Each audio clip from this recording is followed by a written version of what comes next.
kali menginjakan kaki di sini? Nah, dari 16 yang Bu Susi bilang tadi, yang katakan, ternyata separuhnya baru pertama. Gak usah khawatir. Saya 21 Mei, besok artinya, tahun 2020 juga baru pertama kali saat itu menginjakan kaki saya di panti jompo ini. Semua itu karena rencana Tuhan. Kenapa saya katakan demikian? Tadi waktu Bu Pendeta nanya apa kekhawatirannya, saya cerita. Gak apa-apa ya, saya cerita ada panjang ya. Ya. Jadi pada saat itu saya masih menjadi direktur Rumah Sakit Jiwa Kalawate. Dilaporkan bahwa ada 5 klien, di sana namanya pasien, kalau di sini namanya klien.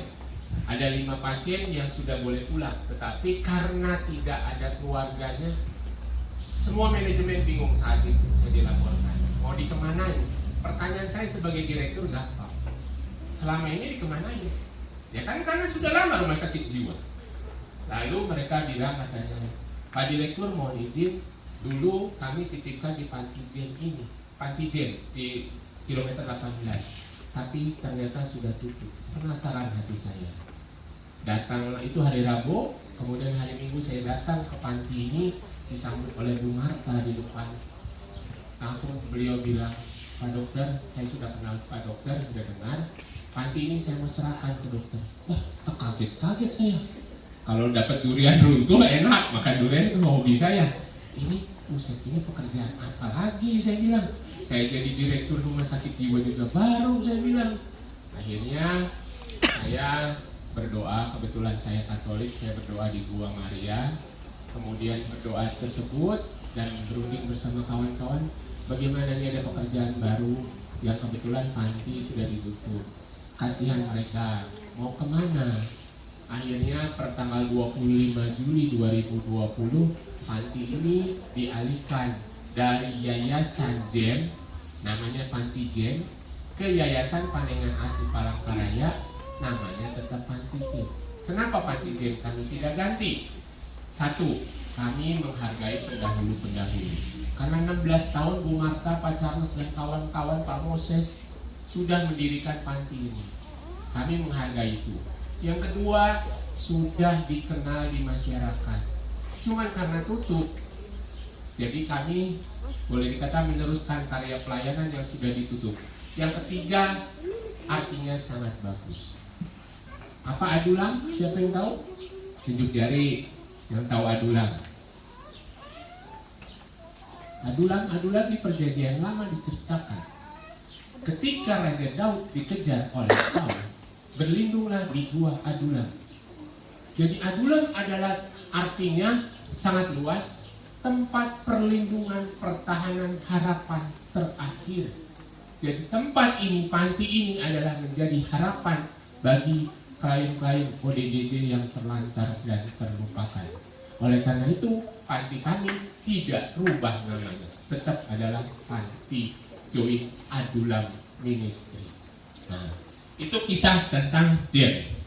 Lalu selanjutnya ya, saya bercerita bahwa panti ini tidak membawa misi agama. Saya buktikan. Bahwa Yesus sedang berjalan bersama murid-muridnya, melihat orang buta sejak lahir. Murid-muridnya bertanya, Rabi, apakah karena dosa dia? Apa karena dosa orang tuanya sehingga ia dilahirkan menjadi buta? Apa kata Yesus? Apa kata Yesus? Bukan karena dia, bukan karena orang tuanya, tetapi pekerjaan-pekerjaan Allah dinyatakan di dalam dia. Amin. Jadi ibu-ibu yang datang ke sini adalah salah satu bentuk wujud pekerjaan-pekerjaan Allah dinyatakan di dalam kehidupan sehari-hari. Saya mengutip satu lagi di dalam Matius 25 ayat 31 sampai 46, kisah tentang apa? Siapa yang tahu tunjuk jari? Saya kasih 10.000. Siapa yang hafal? Mohon maaf Bu Pendeta, biasanya dari Kristen hafal kitab suci, saya kalah. Benar. Jadi saya sedikit ya. Saya pernah ditanya, kenapa kalau orang Katolik ke gereja nggak bawa kitab suci? Betul kan? Saya sendiri nggak bawa. Saya nggak bawa kita cuci kalau ke gereja. Tapi kalau orang Kristen biasanya kita cuci. Mereka tuh pintar-pintar, hafal-hafal. Saya kalah, saya bilang. Walaupun saya jebolan seminari. Seminari itu sekolah pastor. Tapi saya nggak jadi pastor karena saya bandel. Ternyata Tuhan pakai saya jadi dokter. Ya nggak apa-apa saya bilang. Itu pekerjaan Tuhan. Apa ceritanya tentang di Matius 25 ayat 31 sampai 46? Kisah tentang penghakiman terakhir. Ya. Ketika ia datang dalam tahta kemuliaan bersama seluruh masyarakat, ya, mengumpulkan segala bangsa dan memisahkan satu persatu, orang per orang, seperti gembala memisahkan domba dengan kambing, domba di sebelah kanan, kambing di sebelah kiri. Kira-kira kita mau jadi domba apa kambing? Waduh, klien mau jadi kambing katanya. Nah, apa Bu Pendeta? Itu kejujuran karena kami piaranya kambing juga kalau tidak piara domba. Dia taunya kambing, betul, nggak salah. Jadi mereka mau jadi kambing, yang betul adalah jadinya domba, ya. Ya, mereka tidak piara domba, jadi tidak salah. Jadi kita, ya, pada waktu kita nanti penghakiman terakhir, saya juga belum pernah mati kan, saya cuma baca kitab suci bahwa memisahkan antara domba dengan kambing, ya. Ketika Tuhan datang dalam kemuliaannya, kita modelinya adalah seperti kayak domba. Apa di dalam kitab suci dikatakan? Ketika saya tanya dulu, Bu Pendeta pernah melihat di gerejanya Bu Pendeta ada orang telanjang?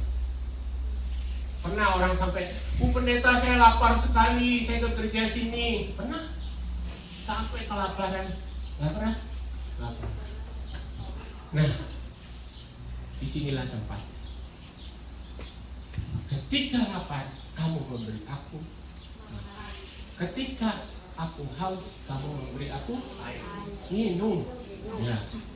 Ketika aku telanjang, kamu memberikan aku pakaian. Ketika aku sakit, kamu merawat aku. Ketika aku sebagai orang asing, kamu menampung. Ya. Yang terakhir, ketika aku dalam penjara. Penjara dalam arti bukan penjara sel.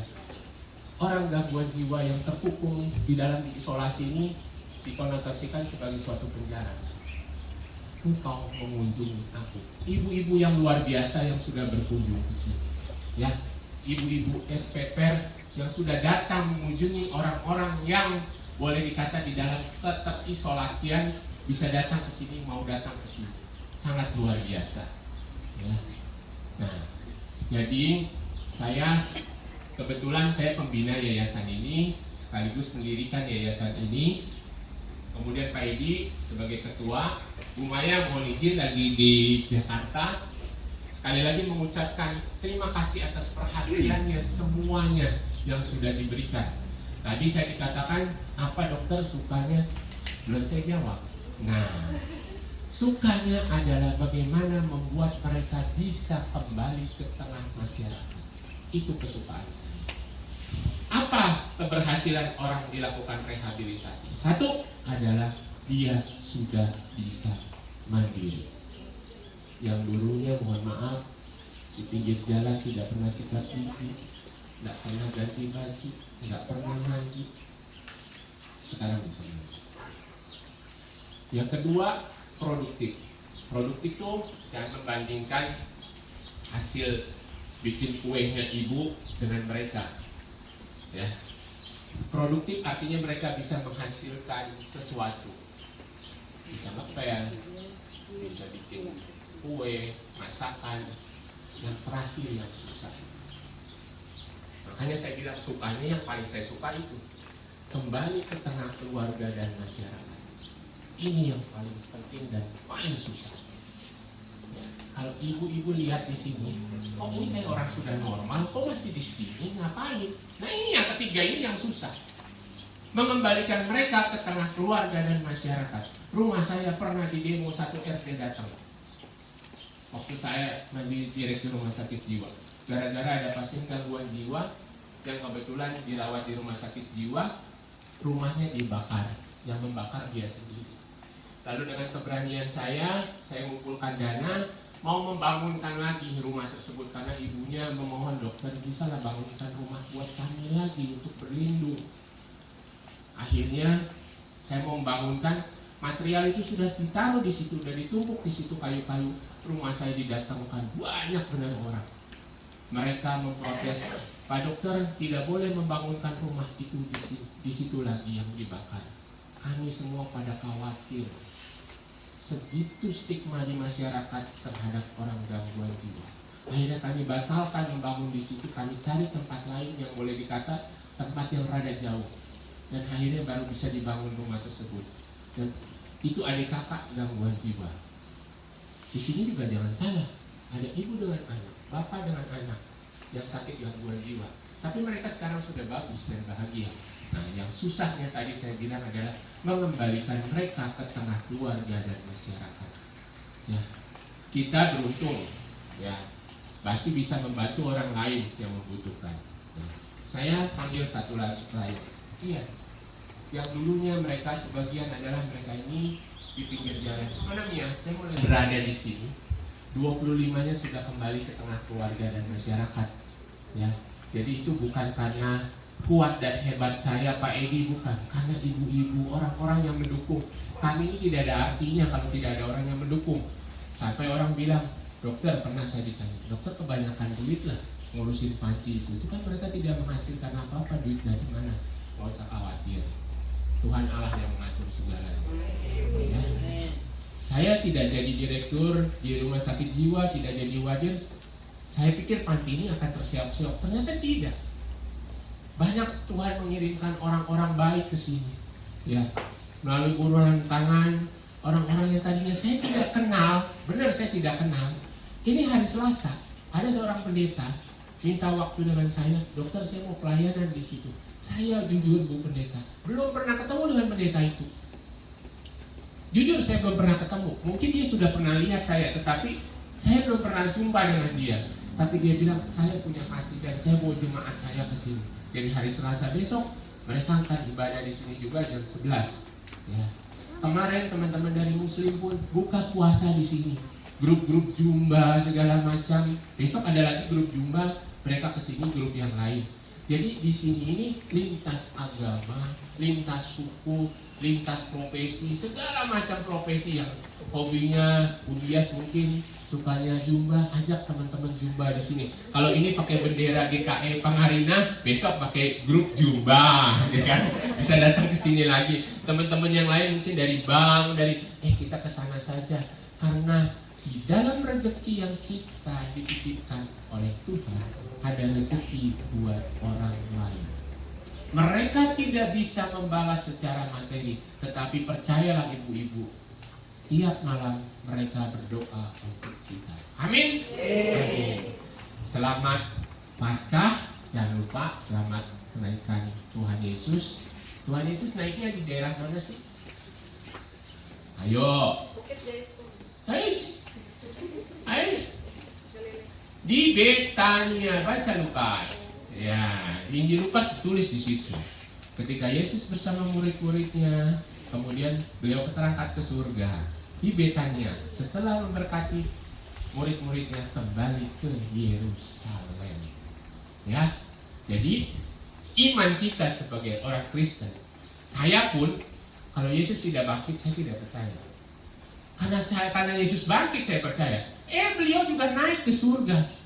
Untuk apa Yesus naik ke surga? Kalau bangkit saja kan baru bangkit. Naik ke surga untuk ngapain?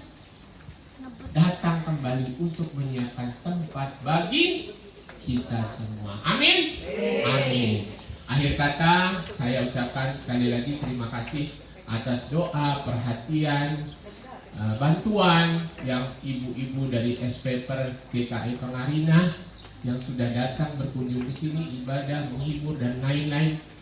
Kami, yayasan kami dan panti kami seperti ini adanya, jauh daripada kesan mewah.